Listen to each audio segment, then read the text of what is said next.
সাধারণ সম্পাদক জনাব বিল্লাল ভাই এখনো জাগনা আছে, সে আমাদের নির্দেশ দিচ্ছে এবং আমাদের তেজগাঁও থানা বিএনপির সংগ্রামী যুগ্ম আহ্বায়ক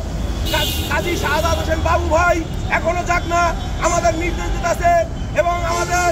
এখানে উপস্থিত 26 নং ওয়ার্ড বিএনপির সংগ্রামী সাংগঠনিক সম্পাদক রাজপথের লড়াকু শ্রমিক, আমাদের হৃদয়ের স্পন্দন, আমাদের প্রান্তীয় ভাই সেই আব্দুল মজিদ মিলন পদকারী প্রতিজ্ঞা দিতে এই সংগ্রামে আমরা সবাই এখানে যুবদল, ছাত্রদল, স্বেচ্ছাসেবক দল, কৃষক দল সবাই পদকালিক উপস্থিত হইয়া আমরা এই প্রতিবাদ জানাচ্ছি। ইনশাআল্লাহ আমরা রাজপথে আছি, রাজপথে থাকবো।